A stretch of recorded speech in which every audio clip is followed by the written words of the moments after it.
سلام دوستانو، امید ده چې تاسو به روغ جوړ وئ. شهزاده زران یو ځل بیا ستاسو په خدمت کې حاضر شوی یم. غواړم تاسو ته یو نوی داسې ویډیو وړاندې کړم چې څنګه یو څوک کولی شي د یو چا اکاونټ فیسبوک آی ډي وګوري، چیک یې کړي چې چاته یې کمنټ کړی دی، چاته یې لایک ورکړی دی، کوم ویډیو یې کتلی دی، یو ټول کمنټ یې د هغه چیک کړي، د هغې شخصي معلومات هم له ځان سره واخلي، ویې ګوري. د ویډیو د پیل څخه دمخکې له تاسو ټول لیدونکو څخه زما هیله ده چې زما یوټیوب چینل سبسکرایب کړي، هغې ته لایک ورکړي، کمنټ ورکړي، تر څو زما نور لیدونکي هم نور پښتانه وروڼه هم له دې څخه څنګه شي خبر شي او معلومات ترلاسه کړي.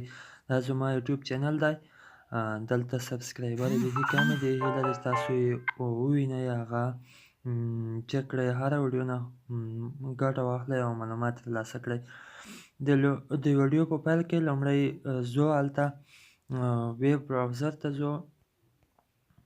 ویب براوزر کې به تاسو ته هغه لینک هم زه وښیم. ویب براوزر کې به دلته ولیکئ چې نیو ټاب به وکښئ. په نیو ټاب کې دلته ولیکئ چې www.stuckscan.com. ما مخکې سکن کړی دی ځنې خلک stuckscan.com.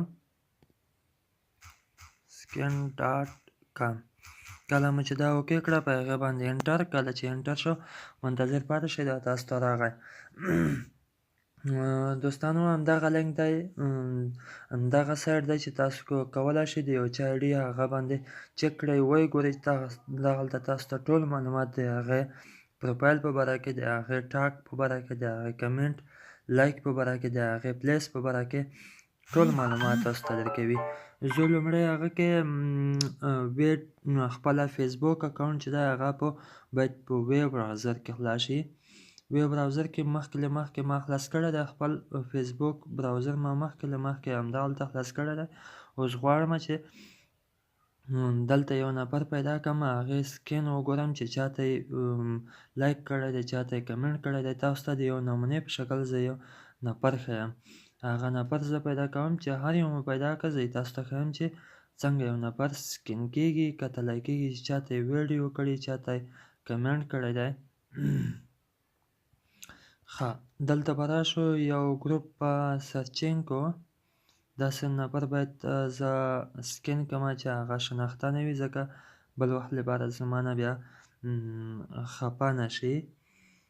دلته شرار لیونی دغه به چک کړو چې چاته یې لایک کړی، کمنټ کړی او څه یې کتلی دي. کله مو چې دغه پروفایل خلاص کړه، دلته به د هغې پروفایل دلته به دغه د فیسبوک اکاونټ لینک چې کوم د هغې نه به کپي واخلئ، کلک نه ټوله کپي ترنه واخلئ، سلیکټ کپي. کله مو چې کپي ترنه واخیسته، ځو هلته سټاک سکین ته ځو، سټاک سکین باندې کلیک کوو، همدغلته یې پوسټ کوو. کله مو چې دغلته پوسټ کړه، دلته یې سکین ورکړئ، انتظار پاتې شئ، د هغه په اړه ټول معلومات تاسو ته درکړي. دغه نه معلومات راغله، کله چې معلومات راشي اوس تاسو د هغې کمنټ کتلی شئ چې په کوم عکس باندې کمنټ ورکړی، همدغه دی. پیکچر باندې کلیک، اوس ګورم چې چاته یې کمنټ کړی دی. دغه ویډیو دغه عکسونه باندې هغې کمنټونه کړي دي. بیا ګورم د هغه سټاک سکین بیرته بیا ځمه، سټاک سکین ګورم کمنټ ویډیوز، هغې کوم ویډیو باندې کمنټونه کړي دي، دغه به وګوره، دغه ویډیو باندې کمنټ کړی، د ویډیو باندې هم کمنټ کړی، کتلی هم دي، همدغه ویډیو، دغه ښه ویډیو عکسونه تاسو ولیدل چې چاته یې کمنټونه ویډیو کړي دي. راځم هغې لایک ګورم، هغې پروفایل عکسونه هم کتلی شئ، ویډیوز هم کتلی شئ. کوم ویډیو یې کتلی هغه پروفایل باندې دي، کوم عکسونه یې پروفایل باندې دي. ټاکس ویډیو هم کتلی شئ، پوسټونه یې هم کتلی شئ. راځئ پوسټونه یې وګورو، دغه پوسټونه دي، شرار لیونی تا پوسټونه کړي دي شرر لیونی